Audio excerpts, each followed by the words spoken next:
morning, leaders.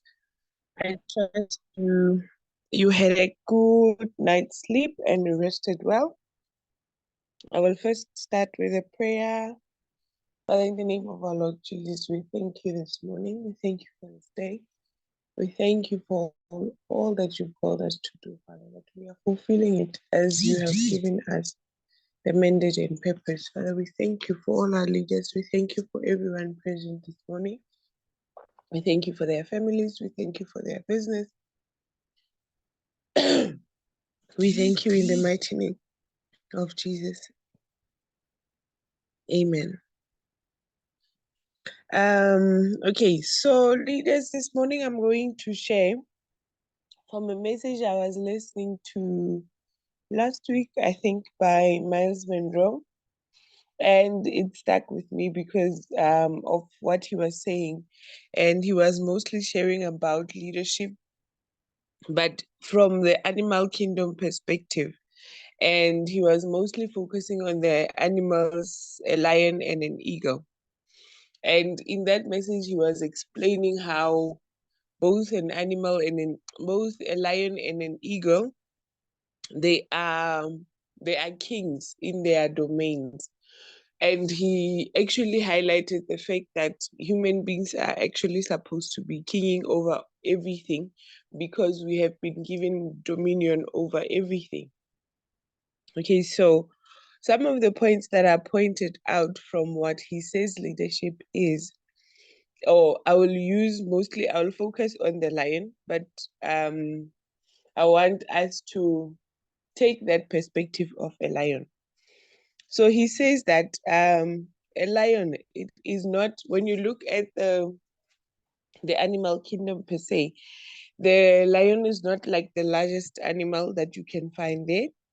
It is not the greatest animal that you find there. It's not the tallest because you still have your giraffes, and it's not the fastest. You have animals that are faster than a lion, and it's not, yeah, I said the largest because you still find an elephant, you still find or it's not the heaviest because there's still a hippo, but the lion is still the king.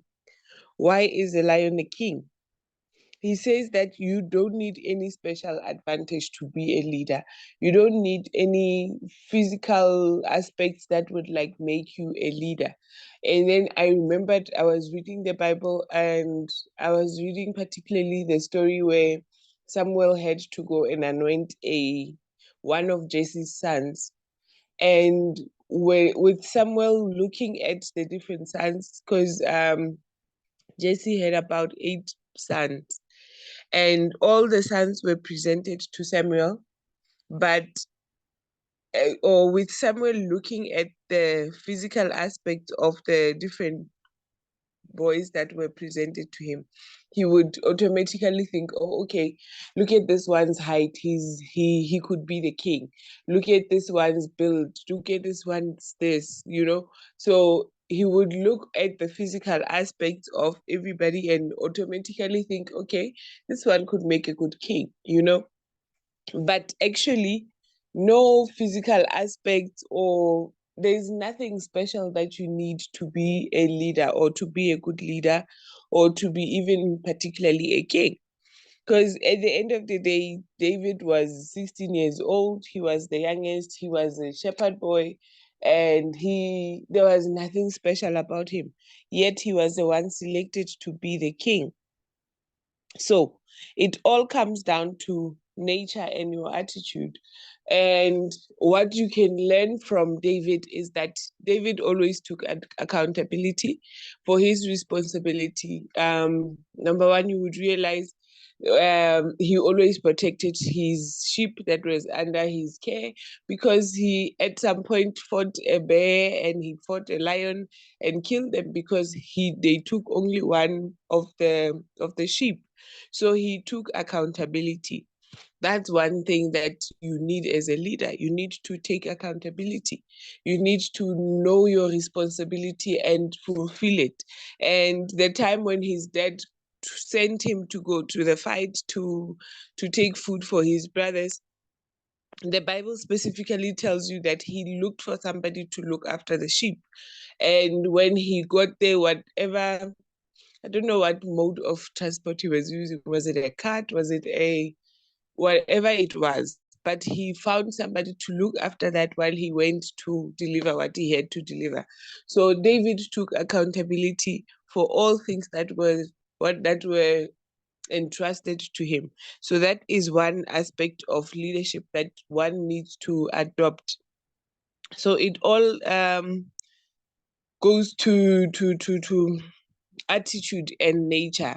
And that's one of the things that you learn from him also, that he had a great attitude. In as much as he was anointed to be king, he was already anointed to be king, but he never like started being pompous and yeah, I'm the king, I'm anointed, and I'm this. He was still a servant. He was still serving in his father's house, in Saul's house, because he was appointed to be a musician and a an armor bearer and all that. So he was still humble and he was still a servant, despite knowing for sure that he is the next king of Israel. So that's another aspect that you need. You still need you need that servant heart. You need that humility in your service to either the people that you are in leadership of. You still need that humility. Okay, so he says that a lion has a spirit of leadership and it has the right attitude. So in as much as the lion is not the greatest or the largest animal, when the lion comes out in the jungle and he sees an elephant, despite the fact that the elephant is so larger than him, he sees something. He sees an animal that he can tackle and eat. Do you understand? So his attitude already is I can do anything, I can eat anything, I can, as long as it can isolate it and kill it, it will eat it. And automatically an elephant on his side, when he sees a lion, he sees an eater, because he already knows what a lion is and what the lion is capable of. So you need to act, or your actions are actually from your thoughts, or your thoughts guide your actions, because whatever you're thinking, you will automatically act in that line. So if you think I'm a leader, you will act in your role as a leader. And if you think as a follower, you will automatically act in your role as a follower. So as a man thinks, or the Bible also says in Proverbs 23 verse 9, that as a man thinks in his heart, so is he. So whatever you think in your heart, you become. Whatever your thoughts are, you automatically become. Okay, so attitude is a product of belief, and you can't have an attitude beyond or above what you believe. So it all starts with you believing. It all starts with what you believe about yourself as a person. Are you able, or are you capable of leadership? And it's not like you, as I said, you need any special powers, or you need any special physical appearance, or you need any special training. It all starts with your mind. Once you decide that I'm a leader, whether I'm leading one person, whether I'm leading 15 people, whether I'm leading 20 people, whether I'm leading 50 people, I'm a leader. That's where it all starts, because then automatically you will go out of your way to lead. You will follow up on your people. You will check in how they are doing. You will start reading, and so that you can share with the people that are interested to you. It all starts in the mind. It doesn't need anything special.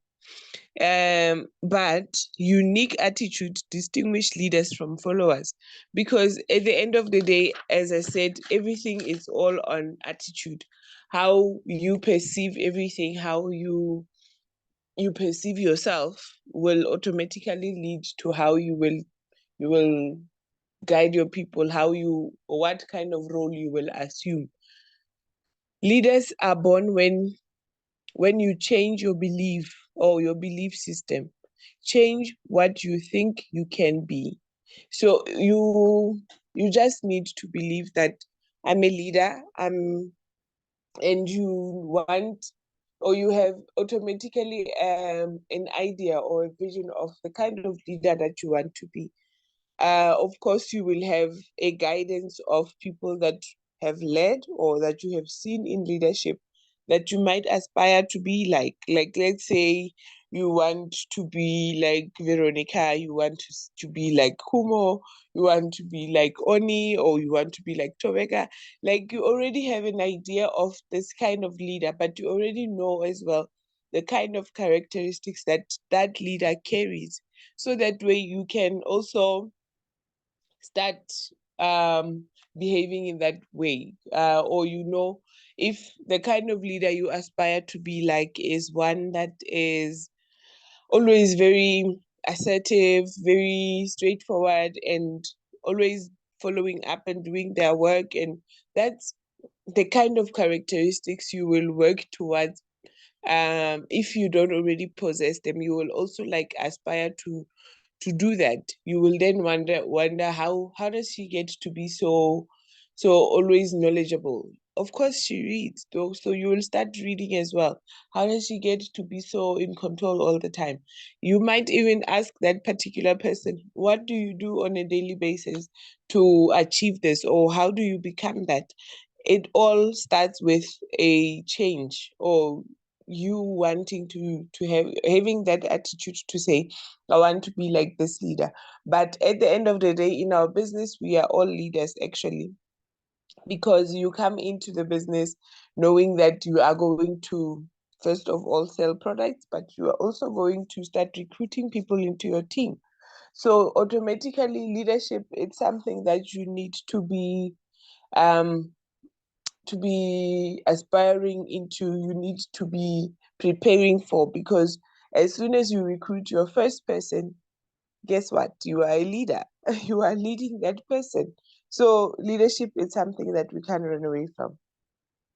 So a change of perception, a change of perception of who you are and why do you think you are here, or be it in forever or on earth particularly, you need to change that perspective to say, okay, I must be, because as we say, forever is a business of love, and you need to already have an idea of, I want to have this impact, I want to do that, and I want to do this.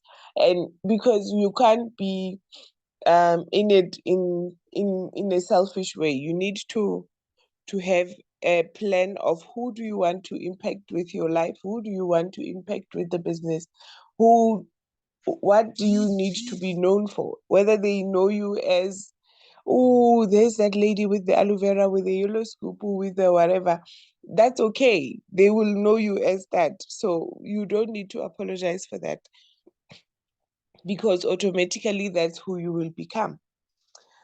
So it's all attitude, and attitude, your attributes will lead to your altitude. Why? And attitude will be addressing the fact that your personality, who you are, will lead to your attributes. Attributes is character. Your character automatically will assume the kind of personality, the kind of thoughts that you have, the kind of your daily activities that you do will make the person you are.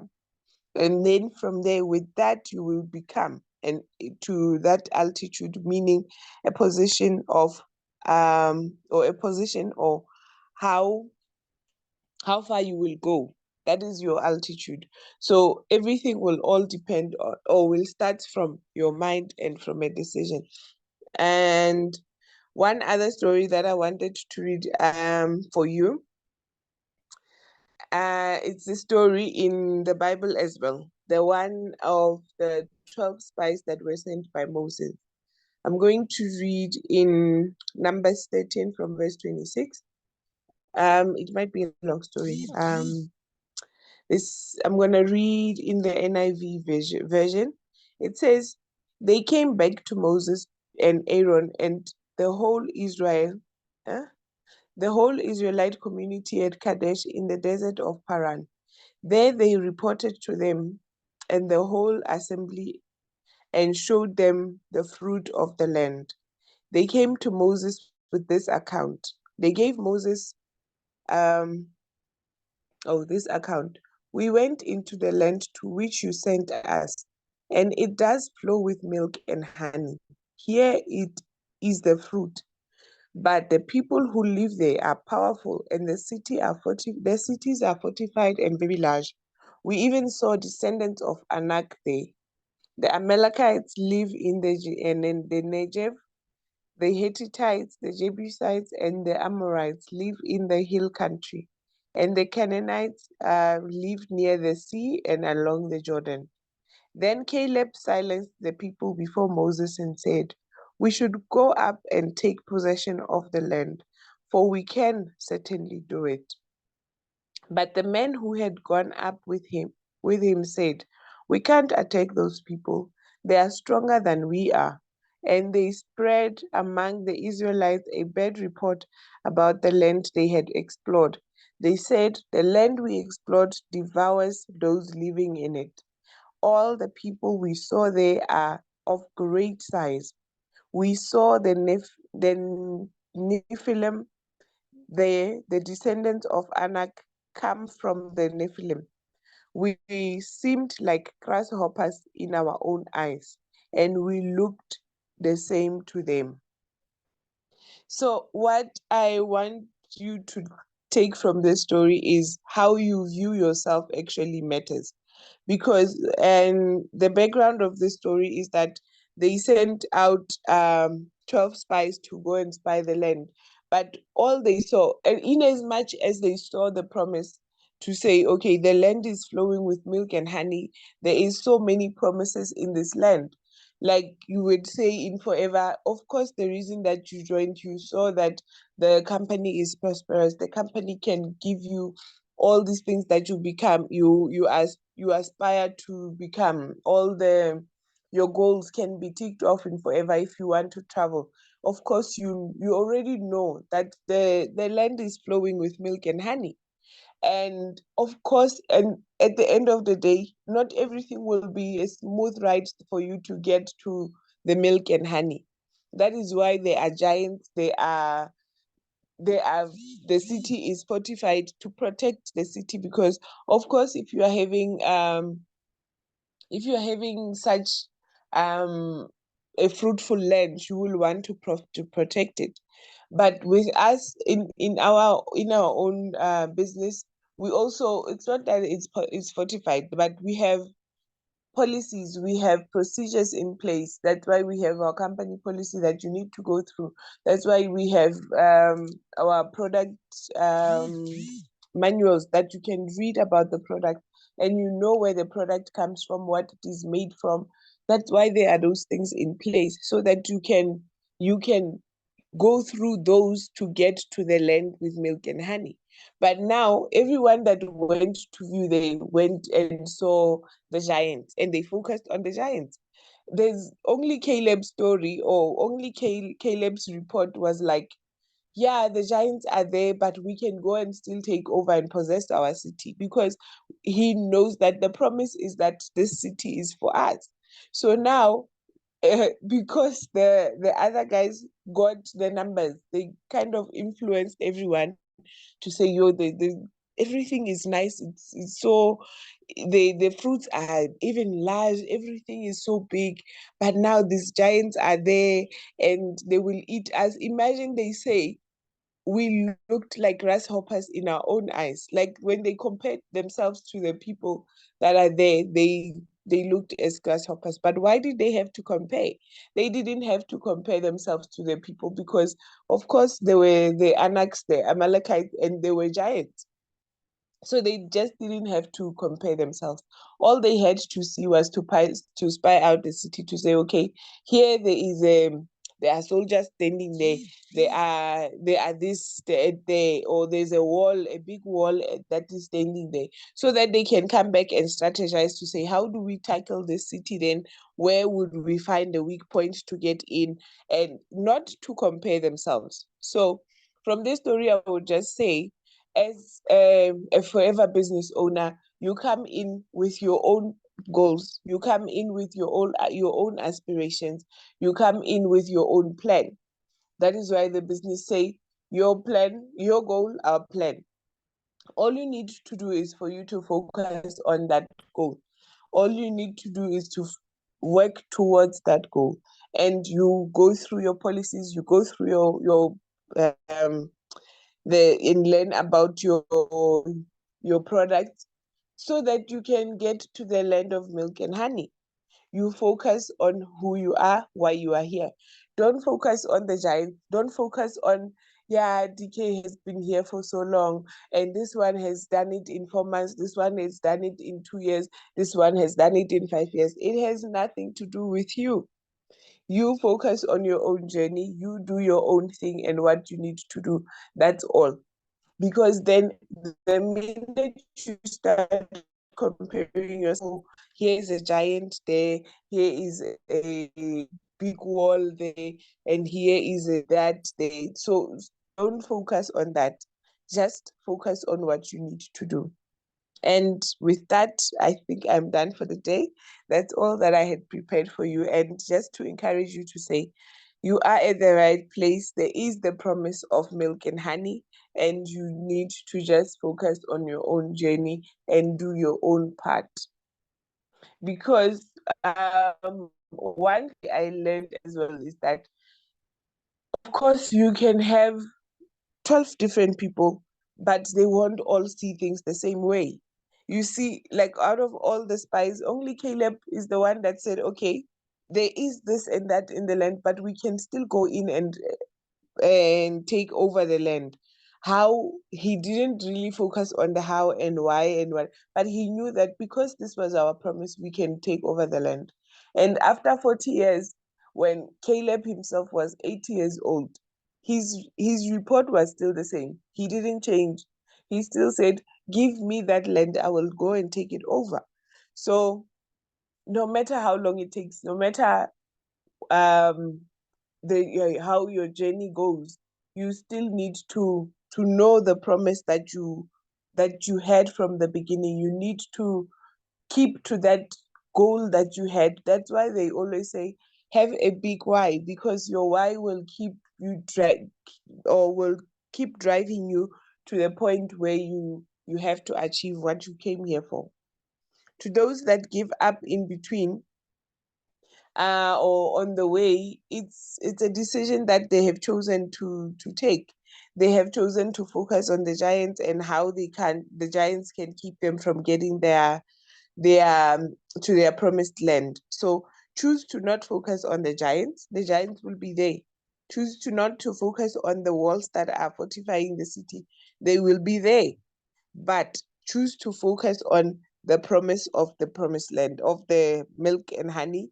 Choose to focus on the goal, because yes, there will not be all the time, there won't be good days, there will be some bad days. You will have people that have promised to join, you will have people that have promised to buy products, you will have people that took your product and they will not pay you, or you will struggle to get payment from them. Those are some of the giants that you will have to overcome, but it's okay. You focus on the land of milk and honey. Do your own part. Still show up the next day. I remember during the week I was also having this not meltdown, but one of those days. But I spoke to one of our partners or to my partner, and she got me thinking to say, don't give up. Remember why you started, and there will be people coming in and doing this and this and that, and that's okay, because they are part of the giants. They are there. So my leaders, focus on your why, do your part, and everything else is there.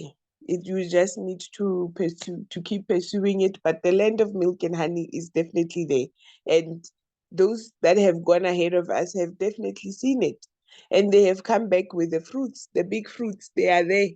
So let's just keep aspiring to get to the land of milk and honey.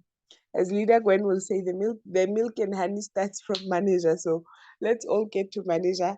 And I wish you all great success and have a productive and beautiful day ahead. Thank you so much, leaders. Thank you, Leader Heather. Over to you. Thank you so much, Leader DK, for the powerful morning session. I loved how you were relating it as well to the Bible, to our daily life, and to our business. And my biggest takeaway is how you view yourself matters. And we must always focus on our goal. Don't focus on all the other things that are happening around. Maintain your focus on your success. Thank you so much, my leader. Thank you for those who joined in. I will upload the recording on the same platform that I shared yesterday, so you can just follow